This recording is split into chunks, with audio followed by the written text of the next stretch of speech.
नमस्कार दोस्तों। दोस्तों, रेडियो एलजे में आज एक विशेष मेहमान उपस्थित हैं, मयूर राठौड़। आपने पोलो फॉरेस्ट का नाम सुना होगा। अब ज़्यादा बात न करते हुए मैं उनकी पहचान आपसे करवा दूँ, तो हम ये पोलो फॉरेस्ट के बारे में उनसे ही बात सुनेंगे। मयूर जी, आप अपनी पहचान कैसे दोगे? नमस्ते, धन्यवाद जयेश भाई। जैसे जयेश भाई ने बताया कि मेरा नाम मयूर राठौड़ है। मैं साबरकांठा डिस्ट्रिक्ट का honorary district wild life warden हूँ। यानी ऑनररी मतलब कि एक मानद उपाधि दी जाती है स्टेट फॉरेस्ट डिपार्टमेंट की तरफ से। तो मेरा जो टास्क है that is the conservation and the awareness about the wild life. तो लोगों के बीच में और वन्य जीव इनको इनके बीच में ब्रिज बनाना मेरा काम है। तो अवेयरनेस क्रिएट करना, लोक जागृति जिसे हम कहते हैं, और उससे वन्य जीवों का संरक्षण करना। अच्छा। तो वो मेरा काम है और पिछले 28 साल से मैं पोलो फॉरेस्ट के साथ में जुड़ा हुआ हूँ। और पोलो फॉरेस्ट की जो अभी आप जो बात कर रहे हैं वो उसकी शुरुआत ही मैंने की थी। और मैं इतने सालों से, ऐसे तो देखा जाए तो 30 साल होने आए पोलो फॉरेस्ट के साथ रहते हुए। और जैसे आपने पहचान की बात की तो थोड़ी 1 मिनट और ले लूँगा आपकी। पक्का, पक्का। तो मैंने इंडिया को रिप्रेज़ेंट किया था Sri Lanka as a youth ambassador, और वहाँ पर एनवायरनमेंट एजुकेशन के फ़ील्ड के अंदर मुझे काम करना था। तो मैंने उसके ट्रेनिंग मॉड्यूल्स वग़ैरह बनाए, और गुजरात सरकार की जो इको टूरिज़्म पॉलिसी है, वो इको टूरिज़्म पॉलिसी का जो फर्स्ट ड्राफ्ट है, वो भी मैंने डिज़ाइन किया था। और बहुत सारी चीज़ों में मेरा इंटरेस्ट है, और जिसमें वाइल्ड लाइफ के बारे में आप ले लीजिए, एस्ट्रोनॉमी, एंथ्रोपोलॉजी, जियोलॉजी, देन दी एथनोबॉटनी, ऐसे बहुत सारे विषयों में मैंने गहन अभ्यास किया है। और मैं पोलो फॉरेस्ट के साथ इतने सालों से जुड़ा हुआ हूँ, तो मैंने उसके बारे में भी बहुत कुछ स्टडी किया। तो उसकी आर्कियोलॉजी के बारे में आप ले लीजिए, वहाँ की हिस्टोरिकल, वहाँ का एंथ्रोपोलॉजिकल, वहाँ की सीज़न, वहाँ की फ्लोरा एंड फौना, उसके या। बारे में मैंने स्टडी किया है। ऐसे तो मेरा रिज़्यूमे 23 पेज का है, क्योंकि मैंने उतने काम किए। लेकिन इन शॉर्ट में बताऊँ तो इतना है। राइट। और आगे-आगे हम लोग बात बात करते करते रहेंगे। जाएँगे। बिल्कुल, धन्यवाद। बिल्कुल। दोस्तों, हम मयूर जी से बात कर रहे हैं। मयूर भाई, एक सवाल ऐसा होता है कि आपके हिसाब से जी सर। ये जो पोलो फॉरेस्ट है, जी। उसको आप कैसे देखते हो? पोलो फॉरेस्ट का नाम जो पोलो है, हम हिस्ट्री में थोड़ा जाए कि पोलो नाम कैसे है, that is a one part. लेकिन ओवरऑल अगर हम देखें तो पोलो एक ऐसी जगह है कि वहाँ पर अपने भारत में जो कुछ जाने-माने नामचीन जो अच्छे फॉरेस्ट है, उसमें से एक अच्छा फॉरेस्ट पोलो है। और अच्छी बात ये है कि पोलो के अंदर it is a mature forest. सबसे पहली बात है कि मैच्योर फॉरेस्ट होना बहुत इम्पोर्टेंट है। कुछ फॉरेस्ट को उगाया जाता है, कुछ नेचुरल होते हैं, और कुछ हेरिटेज फॉरेस्ट होते हैं, जो आदि अनादि काल से, यानी इतने लंबे साल से टिके हुए हैं। तो उसमें से एक हेरिटेज फॉरेस्ट अगर आपको गिनना है तो पोलो फॉरेस्ट को आप गिन सकते हैं इन दैट वे, या। कि वहाँ पर कुछ ऐसे इंसेक्ट्स है या कुछ ऐसे जंतु है कि जो जंतु सिर्फ हेरिटेज फॉरेस्ट में माने जाते हैं। हेरिटेज वो वर्ड हमने दिया है, एक्चुअली जो प्राचीन जंगल हम लोग जिसे कहते हैं, यानी बहुत सालों से जो फॉरेस्ट है वो फॉरेस्ट है। तो उस हिसाब से पोलो का इम्पोर्टेंस बहुत है। राइट। एक सवाल अब ऐसे होता है कि भी हम, वैसे तो पोलो के बारे में बहुत सारी बातें हो सकती है। इको टूरिज्म की बात करेंगे, और जो मुद्दे हैं वो नेचर हेरिटेज, फ्लोरा एंड जी। फौना, जी। आर्कियोलॉजिकल एंड हिस्टोरिकल, जी सर। वो मुद्दे से हम बात करेंगे जी। ये फॉरेस्ट को समझने में। जी तो सर। सबसे पहले आता है नेचर हेरिटेज। जी सर। वो हिसाब से आपको क्या लगता है ये जी। फॉरेस्ट? तो ये जो पोलो फॉरेस्ट है, पोलो फॉरेस्ट में कुछ ऐसा स्टडी किया गया है। तो अगर हम नेचर हेरिटेज के, जो मैंने अभी बात की, तो नेचर हेरिटेज के पॉइंट ऑफ व्यू से हम देखें तो पोलो फॉरेस्ट के अंदर नेचर के अंदर क्या आता है, व्हाट इज़ नेचर? तो नेचर के अंदर आता है प्लांट्स आते हैं, एनिमल्स आते हैं, और जो लिविंग फॉर्म है दैट इज़ नेचर, राइट? जिसमें वाइल्ड लाइफ भी it is a part of the nature.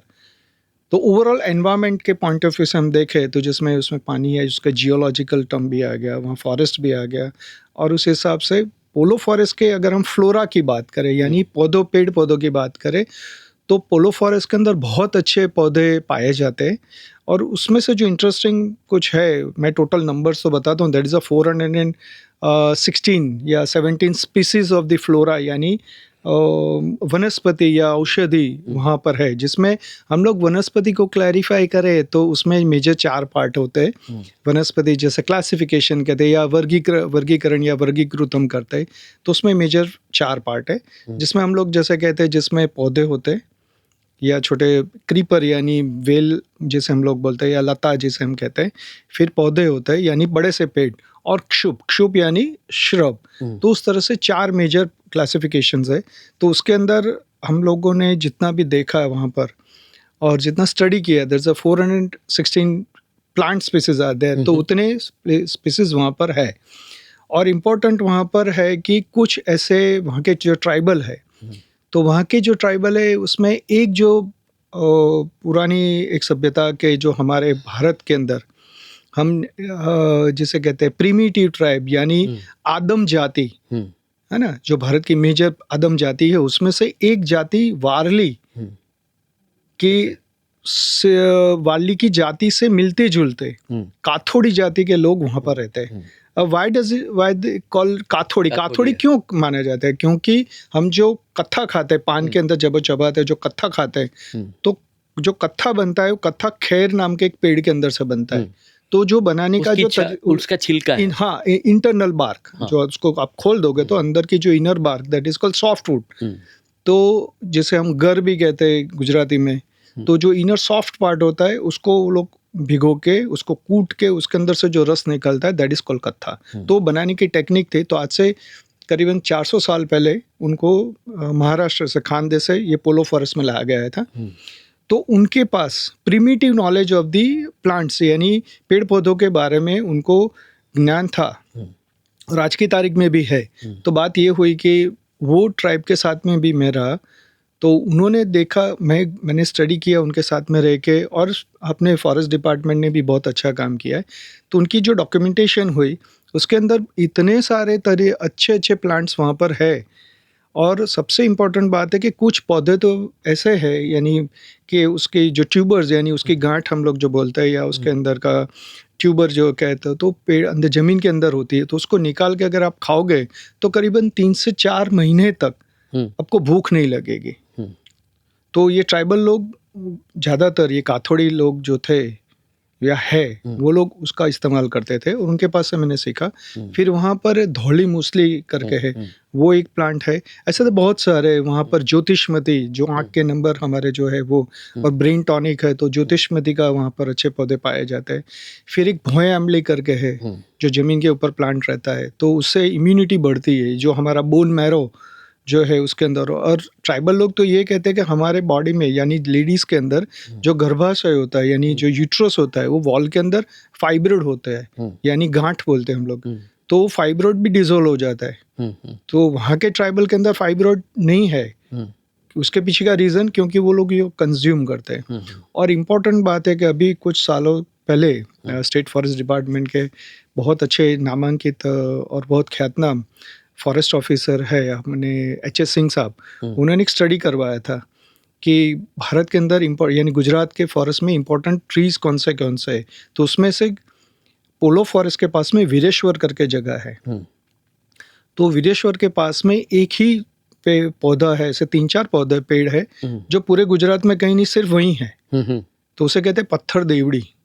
तो पत्थर देवड़ी सिर्फ पोलो फॉरेस्ट में ही मिलती है। तो that is a unique way. तो और ये अपना हेरिटेज भी है क्योंकि ये कहीं और है नहीं, कहीं भी नहीं है। इसीलिए बायोडाइवर्सिटी बोर्ड ने, तो स्टेट बायोडाइवर्सिटी बोर्ड में हम लोग एप्लीकेशन एक देने वाले हैं। तो उसके अंदर इस पेड़ को हेरिटेज ट्री के नाम से, हेरिटेज साइट के नाम से डिक्लेयर होगा और उसका कंजर्वेशन का पूरा काम शुरू होगा। तो बायोडाइवर्सिटी बोर्ड का एक और अपने भारत सरकार का भी बहुत एक अच्छा प्रयास है कि हमारे यहाँ पर ऐसे कोई भी चीज़ या ऐसे पेड़ पौधे हैं कि जो इसका इम्पोर्टेंस है, तो उसके लिए उसके संरक्षित करने की पूरी एक योजना है। सही। दोस्तों, हम मयूर जी से बात कर रहे हैं और वो इंटरेस्टिंग वे में वो हमें समझा रहे हैं कि ये पोलो फॉरेस्ट है, उसकी विरासत क्या है हमारे पास, वो नेचुरल हेरिटेज जो है हमारा, नेचर हेरिटेज जो है वो कैसा है। एक सवाल ऐसा है मयूर जी कि पुरातत्वीय जिसको आर्कियोलॉजिकल का है जी वो हिसाब से भी ये फॉरेस्ट का इम्पोर्टेंस जी है, जी। वो क्या है? तो पोलो फॉरेस्ट के अंदर अगर हम आर्कियोलॉजिकल पॉइंट ऑफ व्यू से देखें तो पोलो फॉरेस्ट का नाम पहले से कैसे है, तो हिस्टोरिकल थोड़ा है, उसके साथ में भी 2 सेगमेंट में साथ में ले लूँगा। या तो हिस्टोरिकल पॉइंट ऑफ व्यू से हम देखें तो पोलो का मतलब है व्हाट इज पोल। पोल मतलब अ गेट, आप मेवाड़ी भाषा में है उससे पोड़ मतलब कि गेट। आप राजस्थान कहीं भी जाओगे तो देखोगे किसी सिटी के बाहर जो गेट होगा, जैसे उदयपुर आप जाते तो आप कहोगे सूरज पुल गए, हाथी पुल गए, चांद पुल गए। जयपुर में जाओगे तो दिल्ली गेट गए या चांदनी गेट या वहाँ भी हाथी गेट है, तो उस तरह की चांद पोल है। तो पोल का मतलब होता है गेट। तो ये Polo forest was the entry point towards the Rajasthan and the Gujarat, यानी गुजरात और राजस्थान में आने जाने के बीच में ये एक छोटा सा स्टेट था, कॉरिडोर जैसा था, एक छोटा सी जगह थी कि जहाँ से आप एंटर हो सकते हो। तो उस हिसाब से इस जगह का नाम पोड़ हुआ। और ऐसा माना जाता है कि 1120 में ईडर के जो राजा थे राव सोनांग जी को ऐसा लगा कि कुछ हाइड आउट जैसा बनना चाहिए। और जब वो ईडर की गद्दी पर आए तो उन्होंने सोचा कि मैं एक हाइड आउट बनाऊं। तो उन्होंने ये पोलो की जो जगह थी उसको सिलेक्ट किया। अच्छा। और वो सिलेक्ट करने के बाद में वहाँ पर उन्होंने उसको हाइड आउट के हिसाब से तैयार किया। फिर परिहार डायनेस्टी के जो राजा थे वो 13वीं-14वीं सदी में उनसे मिले और उन्होंने एक ट्रीटी की कि ट्रीटी में ऐसा था कि ये जो पोलो फॉरेस्ट का जो एरिया है, जो हाइड आउट है, उसको डेवलप किया जाए, वहाँ एक सिटी छोटा बनाया जाए, टाउन जैसा, और उस सिटी के अंदर लोग आके बसे रहे। और सबसे अच्छी बात है दैट इज अ सुरक्षा, दैट इज अ प्रोटेक्शन। तो प्रोटेक्शन के हिसाब से, संरक्षण के हिसाब से अपने आप को बचाने के लिए उन्होंने एक सिटी बनाया परिहार डायनेस्टी ने। तो परिहार वंश के राजाओं ने पोलो फॉरेस्ट को डेवलप किया। और ईडर के राजा यानी राठौड़ वंश के वो जो राजा थे, जैसे राव राठौड़ के माने जाते, तखल्लुस से माने जाते थे, तो राव राठौड़ के साथ में परिहार डायनेस्टी के जो लोग थे यानी जो राजा थे उनकी ट्रीटी हुई कि जब भी ईडर के ऊपर हमला होगा तो पोलो उसका प्रोटेक्शन देगा। एज हम लोग कहते हैं कि एक आश्रय दे, जो कहते हैं शेल्टर, आश्रय और सुरक्षा, ये दोनों का काम जो है वो पोलो सिटी करेगा। तो 1720 तक वो पोलो का रहा वहाँ पर। और फिर 1720 में एक बहुत दुखद घटना हुई कि ईडर के राजा रावचंदा जी वो अपना युद्ध में अपना ईडर स्टेट हार गए। तो वहाँ से निकल रहे थे अपने ससुराल से, ससुराल मतलब पोलो उनका ससुराल था। तो वहाँ से जब निकल रहे थे तो किसी ने बताया कि भाई ये आप अपने ससुर का जो राज है वो ले लो। तो उसने फिर छीन लो। तो उन्होंने बोला कि मैं छीन तो नहीं सकता क्योंकि ससुर का है। फिर किसी ने बहुत कुछ समझाया, कुछ हम लोग बोलते हैं कि इंस्टिगेट किया। तो फिर वो इंस्टिगेट होने के बाद में उन्होंने ईडर यानी विजयनगर के तरफ आप जाओगे तो उस तरफ दैट इज कॉल्ड ईडरीवा, तो वहाँ पर that is outside of the polo forest. तो उनको ससुराल इन लॉज को बुलाया और एक ही रात में सबकी कत्ल कर दी। और उन्होंने 1720 में ईडर के जो राजा रावचंदा जी, राव राठौड़ थे, वो राठौड़ डायनेस्टी के जो राजा थे वो पोलो के ऊपर आए और उन्होंने पोलो 1720 में कैप्चर किया और वो टिल डेट वहाँ पर है। लेकिन एक बहुत ही दुखद घटना ये हुई थी, ऐसे तो ये दुखद ही मैसाकर था, तो ये घटना ये हुई कि वहाँ की जो रानी क्वीन थी पोलो फॉरेस्ट में, जो राजा की जो रानी थी, उसने श्राप दिया राजा को कि तारू सातो भाव नखोद जाजो, थारो सातो भाव नखत जाजो। तो फिर वो रानी सती हुई। तो आज की तारीख में भी ऐसा है कि वो जो भी राजा पोलो के अंदर बैठता है, जो भी गद्दी पर बैठता है, तो उसका न तो बच्चा होता है नहीं तो राजा मर जाता है और उसके पीछे कोई वारसदार नहीं होता है। तो आज की तारीख में भी ये वो श्राप है। और आप जब पोलो फॉरेस्ट में जाओगे तो पोलो फॉरेस्ट में जो कैंप साइट बनी है, जहाँ पर मैं 28 साल रहा, 14 साल वहीं रहा था, तो वहाँ पर एक छोटी सी डेयरी है, दैट इज जैसे छतरिया कहते हैं, तो वहाँ पर एक सती माता की छतरी है, तो उनके नाम से है। तो पोलो फॉरेस्ट में सर ये भी मैंने देखा स्टडी करके कि वहाँ पर इतना साल में रहा तो मैंने देखा कि जाना लोगों से तो महाराणा प्रताप जो थे तो महाराणा प्रताप भी पोलो फॉरेस्ट में रहे थे। और पोलो फॉरेस्ट का जो नॉर्दर्न पार्ट है उसे कहते हैं पानरवा का जंगल। तो पानरवा जंगल में ही महाराणा रहे थे। और ये जो कहावत है कि उनके हाथ से जो बिल्ला था उनकी बेटी के हाथ से एक बिल्ला जो रोटी छीन के चला गया, तो वो जगह भी पोलो फॉरेस्ट में ही है। It is with in the polo forest आज की तारीख में भी। लेकिन वो फॉरेस्ट का जो पार्ट है वो पार्ट को पानरवा कहा जाता है, बस उतना ही है। तो इस हिसाब से हिस्टोरिकल पॉइंट ऑफ व्यू से और आपने जो आर्कियोलॉजिकल स्टडी का जो बताया पुरातत्वीय रीते हिसाब से, तो उसमें ऐसा हुआ कि जब ये अपने परिहार वंश के जो राजा आए तो उन्होंने वहाँ पर उस जगह पर जैन कम्युनिटी थी तो उन्होंने जैन मंदिर टेम्पल वगैरह बनवाए। और वहाँ पर जैनों के साथ में शिव मंदिर भी है। तो आप देखोगे कि 13 या 14 सदी के बाद में जहाँ पर भी जैन टेम्पल बने वहाँ नज़दीक में शिव टेम्पल भी बने हैं। तो वैसा ये राजस्थान के इधर सदर्न पार्ट का राजस्थान और northern part of the Gujarat, तो वहाँ पर जहाँ पर ये जैन टेम्पल कॉम्प्लेक्स है वहाँ नज़दीक में ये शिव टेम्पल का भी है। अच्छा, हम एक लिस्टिंग कर दे कि कौन कौन से हैं वो, उसकी भी बात कर लें। जी जी सर। या वो कौन कौन से टेम्पल्स हैं और जैन देरासर हैं? जी सर। तो जैन देरासर अगर अब माना जाए तो पूरा टेम्पल कॉम्प्लेक्स में करीबन वहाँ पर एक जैन टेम्पल के साथ में 3-4 जैन टेम्पल है जो मेन जैन टेम्पल है पोलो के अंदर। और ऐसा माना जाता है कि वहाँ पर नमीनाथ भगवान की स्टैचू थी, जो नमीनाथ भगवान जो कृष्ण के भाई थे, तो उनकी स्टैचू वहाँ पर थी और वो मुख्य गणधर जिसे कहते हैं तो वो एक वहाँ पर था। फिर दूसरा उनके पास में नज़दीक में जो जगह है वहाँ एक सूर्य मंदिर भी है और वो सूर्य मंदिर भी बहुत सा पुराना है। और ये पूरा जो Jain temple complex it is with in the polo forest के पार्ट के अंदर।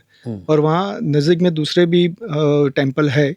लेकिन एक बहुत इंटरेस्टिंग बात यह है कि हम लोग जो अंबाजी का बारे में बात करते हैं, अम्बा माता, तो ये जो ट्राइबल कम्युनिटी है वो लोग उनका कहना है वहाँ से जो एक रिवर पास होती है दैट इज़ कॉल्ड, उनका प्राचीन नाम है पुराणों में हिरण्याक्षी रिवर। तो ये जो हिरण्याक्षी रिवर है वो पोलो के अंदर से निकलती है। वो प्राचीन रिवर है जो गंगा जी से भी पुरानी है। तो हमारी जो रेवा नदी जो नर्मदा नदी के साथ में जो पुरानी नदी है जो शुभ्रमती साबरमती, उससे भी पुरानी नदियों में जिसका नाम है और जो उल्लेख किया गया है वो ये हिरण्याक्षी नदी, हिरण नदी। तो ये हिरण नदी जो हरणाव नदी है, तो ट्राइबल लोगों का कहना है कि ये जो अंबाजी माता का सबसे पहले जब बाढ़ अंबाजी कहते हैं, यानी अंबाजी माता जब पैदा हुए तो सबसे पहले ये हरणाव नदी पे यहाँ पर रुके थे और यहाँ पर रहते थे। फिर यहाँ से नदी से खेलते आगे गए तो वो पहुँच गए खेड़ ब्रह्मा, जो आज की तरह हम लोग नाना अंबाजी कहते हैं। और फिर वहाँ से आगे गए तो वो गए मोटा अंबाजी। तो ये एक रिलीजियस पॉइंट ऑफ व्यू से एक धार्मिक आस्था के पॉइंट से भी ये है। तो ये पोलो की खासियत है।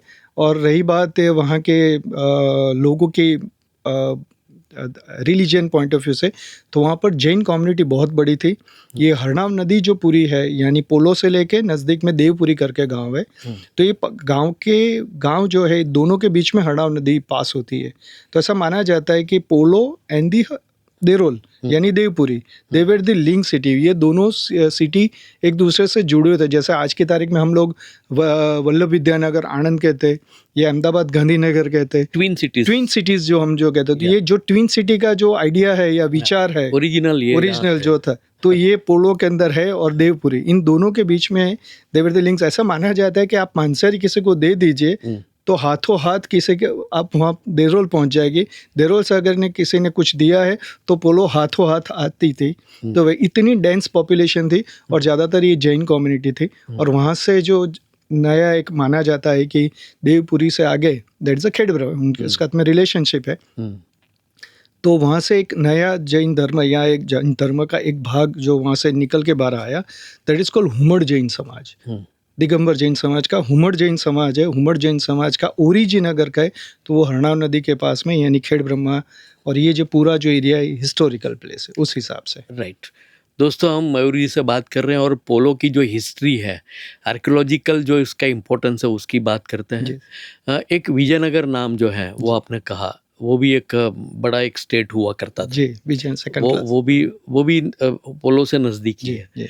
और गुजराती में इसको पोड़ो ऐसे कहते हैं, लेकिन ये इंग्लिश है, वो नाम पोलो हो गया है, जी राइट? तो Right, वो एक डिफरेंस भी है। जी सर। तो विजयनगर को आप कैसे इसके साथ जोड़ोगे? हाँ, ये आपने बहुत अच्छी बात बताई। मैंने तो हिस्ट्री का हाफ पार्ट ही बताया था, आपने पूरा मांग लिया। बात ऐसी है कि जो विजयनगर नाम है वो 1889 के अंदर ऐसी बात हुई कि जो 1720 में ये पोलो फॉरेस्ट में जब राव राठौड़ आए, तो और हर बार उनके कोई ना कोई गुजर जाता था और गद्दी जो खाली रहती थी तो बाहर से किसी को लाके उनको बिठाया जाता था राजगद्दी पर। तो 1800 या 89 में, यानी 1889 में ऐसा हुआ कि वो गादी खाली थी, तो उस हिसाब से टूंटियाबर करके एक जगह है, वहाँ से राव हमीर सिंह जी को लाया गया पोलो के अंदर। और तो उन्होंने देखा कि ये सिटी रहने के लायक नहीं है, तो उन्होंने क्या किया कि पूरी सिटी को रीलोकेट किया। अच्छा। तो रीलोकेट करने की जो जगह थी, वो जगह उन्होंने देखी, that is called Ghodadar. Why does it call Ghodadar? क्योंकि घोड़े जो होते हैं उनको खाने के लिए घास चाहिए और पीने के लिए पानी चाहिए। तो पानी और घास जहाँ से मिल सकता था, ये पोलो फॉरेस्ट के आउटर पार्ट में था। तो उस जगह उन्होंने अच्छी चुनी कि उन्होंने बोला कि यहाँ घास भी अच्छी मिलती है, यानी ग्रासलैंड अच्छा है, पानी भी अच्छा है, तो हम पूरी सिटी को यहाँ बसाएंगे। तो जो घोड़ादर नाम की जो जगह थी, और वो इंटरेस्टिंग है कि that was the near to Baroda state, वहाँ से बड़ौदा स्टेट शुरू होता था। अच्छा। तो ये जो पोलो सिटी था, पोलो सिटी उदयपुर स्टेट और बड़ौदा स्टेट के बीच में बफर स्टेट था। और ये फिर उन्होंने यहाँ से शिफ्ट किया और फिर उसको डेवलप किया, एस्टाब्लिश किया, तब उसका नाम था घोड़ादर स्टेट। तो ये पोलो स्टेट कन्वर्टेड इनटू घोड़ादर स्टेट, लेकिन ये घोड़ादर नाम जचा नहीं, तो फिर पोलो स्टेट रखा, लेकिन वो भी सही नहीं लगा, तो फिर उसका नाम किया गया विजयनगर स्टेट। अच्छा। और विजयनगर स्टेट हमीर सिंह जो राजा थे, उनके बाद में जो भी राजा, उन्होंने फिर वो विजयनगर स्टेट रखा। लास्ट में जो अभी कुछ टाइम पहले ही वहाँ के राजा जो थे हर्षवर्धन सिंह जी, उनका देहांत हो गया। और उनके पहले उनके जो पिताजी थे, वो पिताजी जो थे वो अपने ICS उन्होंने किया था, और that is Indian civil service, जो IAS जो थे उसमें से IAS ट्रेनिंग उन्होंने की थी। और he was very much learned, और वो टेनिस भी अच्छा खेलते थे, क्रिकेट भी अच्छा, और उन्होंने होलकर के साथ में भी क्रिकेट खेला था। और इंटरेस्टिंग चीज़ ये है सर कि लोगों को कुछ पता ही नहीं है ज़्यादातर। पहले एक पोलो के बारे में एक इंटरेस्टिंग ये है कि यहाँ पर रनवे भी था, एयरपोर्ट था, पोलो का अपना खुद का प्लेन कि अपना खुद का रनवे था, और जो ब्रिटिशर्स ने बनाया था। अच्छा। तो आप अभी जो अंतर सूबा आश्रम वाला जो एरिया है, दैट इज कॉल्ड एरोड्रोम। तो आप उसके रेवेन्यू के अंदर देखोगे तो वहाँ पर है। तो कहने का मतलब कि पोलो इस हिसाब से जब बहुत ही इम्पोर्टेंट है। और आपने जो विजयनगर नाम दिया, that is a Vijaynagar state. और ये विजयनगर स्टेट का फिर जब इंडिपेंडेंस के टाइम आया, तो Vijaynagar state become the Vijaynagar Mahal. हम लोग महाल को, तालुका डिस्ट्रिक्ट को पहले हम लोग महाल कहते थे, फिर it turns into Vijaynagar taluka. तो विजयनगर नाम होने से पहले that was the polo state का जो था, दैट्स अ घोड़ादर स्टेट, घोड़ादर से पोलो स्टेट, पोलो से फिर बाद में विजयनगर स्टेट। तो उस हिसाब से विजयनगर स्टेट उसको दिया गया। अच्छा, अब ये हिस्ट्री हो गई हमारी पोलो की। मुझे लगता है कि जो स्टूडेंट्स हैं सुनने वाले हमारे, उनको भी ये, क्योंकि उन्होंने ये पोलो नाम सुना है सिर्फ वो tourism spot, eco tourism spot के हिसाब से ही सुना है। तो मुझे लगता है ये हिस्ट्री उनको ज़्यादा वो जो केंद्र हैं पोलो, उसके तरफ खींचेगी उनको। अभी इको टूरिज़्म स्पॉट पोलो, उसकी बात करें जी सर, तो आप उसको कैसे डिफाइन करोगे? वो कब से शुरू हुआ जी, और इको टूरिज्म कब से शुरू हुआ और लोग कैसे उसका मजा ले सकते हैं? जी सर। धन्यवाद सर, आपने बहुत इंटरेस्टिंग क्वेश्चन पूछा पोलो के बारे में। तो पोलो में एक्चुअल में ऐसा था कि जब मैं गया, उसके पहले अपने बहुत अच्छे जाने पहचाने एक फॉरेस्ट ऑफिसर है, श्री उदय वोरा साहब। तो उदय वोरा साहब ने हमारे यहाँ अहमदाबाद में एक अच्छा कैंपिंग वगैरह जो करता है, दर्जा अन्नाला नाम के जो ग्रुप है, तो उन्होंने सबसे पहले कैंपिंग वहाँ पर शुरू की थी, मधुभाई मनन ने। फिर उसके बाद में जब 95 में जब मैं पोलो में गया, तब ये जगह मैंने देखी, तो मुझे लगा कि यार ये जगह बहुत अच्छी है। फिर मैंने उसका स्टडी किया, फिर लगा कि इसको eco tourism point of view से हमें इसको डेवलप करना चाहिए। तो उस हिसाब से धीरे धीरे इको टूरिज्म, तो इको टूरिज्म है, what is the base of the eco tourism. तो हमने यही कहा, सोचा कि भाई फॉरेस्ट के लोगों को लकड़ी तो चाहिए जीने के लिए, और उनको वो तो एक्सप्लॉइट करेंगे फॉरेस्ट को, क्योंकि वो नज़दीक में रहते हैं, वो शहर से दूर है, उनका जीवन निर्वाह जो है वो तो फॉरेस्ट से होता है, और उनकी आमदनी भी फॉरेस्ट से होती है। तो हमने ये सोचा कि हम ऐसा क्यों न सोचे कि that is called forest based economy. हम ऐसा फॉरेस्ट के ऊपर ऐसा निर्भर रहे कि फॉरेस्ट भी बचे और लोगों की आमदनी भी हो। तो ऐसा क्या हो सकता है? तो जैसे हमारे नॉर्थ इंडिया के अंदर या गुजरात में, पूरे वर्ल्ड में भी है, लेकिन इंडिया में भी बहुत सारी जगह पर सक्सेसफुल ये प्रोग्राम, ऐसा कार्यक्रम चलता है और लोग करते हुए, दैट इज़ अ टूरिज्म। तो टूरिज्म का एक एस्पेक्ट है कि आप जंगल को भी बचाए, नेचुरल रिसोर्सेज को बचाए और उसका संवर्धन भी करे और साथ में जिए। तो दैट इज़ कॉल्ड को एग्जिस्टेंस जो है। तो वो पोलो के अंदर हम लोगों ने सोचा, और फिर वहाँ के जो युवा थे वो युवाओं को तैयार किया और उनको ये कहा कि जो फॉरेस्ट में घूमने वाले आ रहे लोग या फॉरेस्ट को देखने के लिए आ रहे, ट्रैकिंग के लिए आ रहे या फोटोग्राफी के लिए आए, तो आप उनको गाइड करो। तो गाइड का हिसाब से वहाँ पर शुरू हुआ। अब ये that was the first part. Second part में कि अभी कोई भी आके रुकेगा वहाँ पर, उसको रहने के लिए हर एक चीज, सब व्यवस्था चाहिए, रहने के लिए चाहिए, खाने पीने के लिए चाहिए। तो धीरे धीरे हम लोगों ने वो शुरुआत करवाई और स्टेट फॉरेस्ट डिपार्टमेंट ने, अनिल जौहरी साहब जो वहाँ के अपने CF थे, DCF या CF थे, तो उन्होंने सबसे पहले, मैं जहाँ तक जानता हूँ, उन्होंने, वो अनिल जौहरी साहब ने इको टूरिज्म को बढ़ावा देने के लिए उन्होंने सबसे पहली तालीम ये गांव जो ट्राइबल बच्चे थे उनकी करवाई। तो राजकोट के अंदर स्वामी विवेकानंद के अंदर ये हॉस्पिटैलिटी कॉलेज है, वहाँ पर कुछ 40 बच्चों को उन्होंने तैयार करवाया है। तो उसमें से कुछ 7-8 बच्चे बहुत ही अच्छी तरह से बाहर आए। तो वहाँ पर ट्रेनिंग में करवाया, एक तो जैसा हाउस कीपिंग जो होता है हॉस्पिटैलिटी में, जो कि घर का रख रखाव कैसे करना है, फिर किचन के का जो दैट इज मोस्ट मैनेजमेंट होता है। Third is a managerial skill, कि आप कैसे मैनेज करोगे। And the third fourth was the tourism, आप ट्रैक कैसे ले जाओ, ट्रैक में ले जाओगे या ट्रैकिंग करवाओगे, जंगल में ले जाओगे तो जंगल में क्या बताओगे उनको, जंगल के बारे में ऐसी कौन सी चीज़ है जिससे उसको प्यार हो। सबसे इम्पोर्टेंट बात है टू लव नेचर। तो जो लव एस्पेक्ट है ये मेरा है और मुझे उसको संभालना है ना। तो get them connected with the forest. Yes, connect with the forest. तो जो कनेक्टिविटी विद द फॉरेस्ट थी वो जौहरी साहब ने और मैंने मिल के हम लोगों ने वहाँ पर शुरू किया।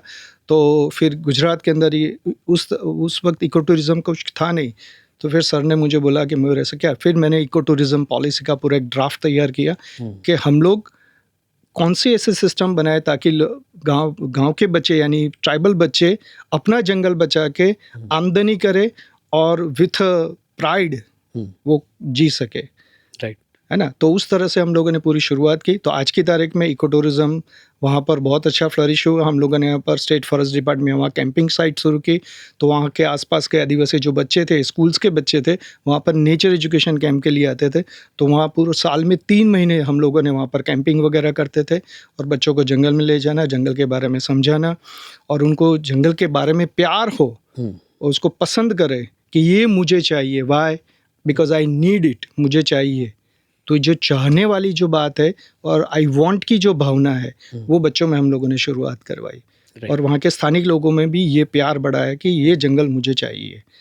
तो ये विन विन सिचुएशन है कि भाई जो फॉरेस्ट में रह रहे हैं उनको आमदनी का एक जरिया मिल जाए और जो शहर से जो लोग आ रहे हैं उनको फॉरेस्ट क्या है और उसमें कैसे जाना चाहिए, कैसे क्या देखना चाहिए, वो उन्होंने सिखाया। अब एक सवाल ऐसे होता है मयूर जी कि मान लो कोई बंदा आता है ये इको टूरिज्म स्पॉट पे पोलो की, जो कि अहमदाबाद से 160 किलोमीटर के आसपास की दूरी पे है। जी सर। कैसे बिहेव करना चाहिए उसको, क्योंकि ये सबसे बड़ा मसला है बहुत से और वो पर्यटन नहीं है, वो टूरिज्म, वो उसको हिसाब से आप वहाँ जा रहे हो उसको कम से कम मुश्किल हो वो पेड़ पौधों को या जो जानवर है उनको, और आपको देखना है वो उनका एरिया है, आपकी एंट्री हो रही है वहाँ पे, तो उसमें क्या रिस्पॉन्सिबिलिटी होनी चाहिए आपके हिसाब से? आपका सवाल बहुत बहुत इम्पोर्टेंट है और स्पेशली हमारे इंडियंस के लिए। कि हम सबसे पहली बात तो है कि हमें रिस्पॉन्सिबल टूरिज्म के ऊपर जाना चाहिए, Yes. रिस्पॉन्सिबल टूरिस्ट बनना है, सबसे पहली बात है। हमारे यहाँ पर हर एक चीज़ को बहुत ही आसानी से लिया जाता है, हो जाएगा, देखा जाएगा, कर लेंगे, वो तो गवर्नमेंट का काम क्या है। हुआ? क्या हुआ, मैंने कर लिया। क्योंकि हमारे यहाँ पर सबसे पहले वो हमारे दिमाग में क्या है कि हम लोग हमारा घर का कचरा बाहर डालते हैं, है ना। सबसे पहली ये प्रॉब्लम ही हमारा वहाँ से है। तो हम जहाँ पे जाते कचरा कर दे, ये हमारा सबसे पहला हमारे खून में, हमारे डीएनए के अंदर, हमारे जनीन के अंदर, जेनेटिक्स के अंदर आ गया है कि भी हम जहाँ जाएंगे कचरा करेंगे। वो हमारा जन्मसिद्ध अधिकार है, ऐसा हम लोग ने मान लिया है। लेकिन आप शहर में रहते हो, वो फॉरेस्ट है जहाँ पर जानवर रहते, जहाँ पर जंगली जीव रहते, वहाँ पर पेड़ पौधे, और सबसे इम्पोर्टेंट बात है कि वो मेन सोर्स है पानी का, अच्छे पीने का पानी, स्वस्थ पीने का पानी जो है, वो पानी इसी कुदरती स्रोत से, नेचुरल रिसोर्स जो हम लोग बोलते हैं, नेचुरल प्लेसेस से आता है। हम उसको क्यों पॉल्यूट करें, हम उसको क्यों गंदा करें। तो सबसे पहली इंपॉर्टेंट बात है कि आप किसी भी जगह पर जाओ, पोलो फॉरेस्ट नहीं, आप किसी भी नेचुरल फॉरेस्ट में जाओ, कहीं भी नेचुरल प्लेसेस पे जाओ, कहीं भी जाओ, तो आपका कचरा आप लेके आए हो, आप लेके साथ में जाओ वापस। That is rule number 1। Rule number 2, कि आप कहीं भी जाओ तो वहाँ पर कुछ लोगों का ऐसा होता है कि यार पानी देखा, चलो अंदर पत्थर डालते हैं, वहाँ जोर जोर से म्यूजिक बजाना, डांस करना, डीजे करना। फॉरेस्ट में आप बर्ड्स की आवाज़ सुनने जा रहे हो, पानी जो बहता है उसकी आवाज़ आप सुनने जा रहे हो, क्योंकि वो नेचुरल है। आप नेचुरल के साथ में कनेक्ट होने जाते हो। जब आप नेचर के साथ में कनेक्ट होने के लिए जा रहे हो, तो why you need a music over there. आपको म्यूज़िक की वहाँ क्यों ज़रूरत है? आपको गाना, हाँ दिल से आप गाना गा सकते हो, अच्छा लगता है, लेकिन उसको ज़रूरी नहीं कि आप डीजे या स्पीकर सिस्टम या मोबाइल से आप बड़े बड़े आवाज़ से करो, ज़ोर से शोर मचाओ, वो ज़रूर नहीं है। क्योंकि ऑलरेडी वहाँ पर ऐसे जीव है जो आपको देख के यही बोलते कि ये शहर के बंदर आ गए, है ना। उनके तो दिमाग में यही चलेगा ना कि देखो ये आ गए, हमारा गंदा कर दिया, ख़राब कर दिया। अगर आपके घर पे कोई भी जानवर आता है, कुछ गंदा करता है, बोले ये जानवर खराब है, उसने मेरा घर गंदा कर दिया। हम एक चिड़िया को घोंसला नहीं बनाने देते, तो हम जब जंगल में जाते, कहीं भी जाते, तो हम कचरा क्यों डालते वहाँ पर? ये सबसे इम्पोर्टेंट बात यही है कि आप कहीं भी जाओ कचरा ना डालें, और रिस्पॉन्सिबल टूरिस्ट के हिसाब से जाए। Be a responsible citizen. हम भारत देश के संस्कृति के और भारतीय सभ्यता के हम नागरिक हैं, तो हम हमारी सभ्यता को न भूलें। मयूर जी, आपने बहुत अच्छी बात की कि responsible citizen, responsible forest tracker कैसे हो सकते हैं। अब एक सवाल ऐसे होता है कि हाउ दे कैन एंजॉय, क्योंकि ये ब्यूटी जो है जी, उसको कैसे देखना चाहिए उनको। क्या बात है, बहुत बढ़िया सवाल है आपका। कि ब्यूटी को देखने के लिए सबसे पहले तो आपको 2 अच्छी आंखें चाहिए, अगर नहीं भी है तो आपके अच्छे कान भी होने चाहिए। तो अगर ब्यूटी को देखना है और कुदरती भी यानी नेचुरल ब्यूटी को देखना है, तो सबसे पहले आपका नाक अच्छा होना चाहिए। वो नाक बहुत इम्पोर्टेंट है, क्योंकि लोग कभी नाक के बारे में बोलते नहीं है, क्योंकि नाक से हम अच्छी फ्रेग्रेंस को सूंघते हैं। फॉरेस्ट के अंदर से आप जब ट्रैक करते हो तो हर 20 स्टेप्स चलते हो तो आपको अलग फ्रेग्रेंस आती है, मिट्टी की अलग खुशबू आती है। तो आपको फॉरेस्ट की खुशबू को फील करना है।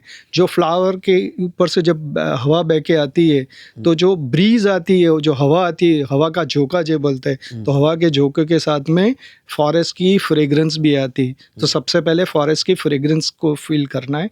दूसरी बात है कि वहाँ आसपास में जो पेड़ पौधे हैं, तो पेड़ पौधे के कलर्स भी अलग अलग होते हैं, उसमें फ्लावर्स भी अलग होते हैं।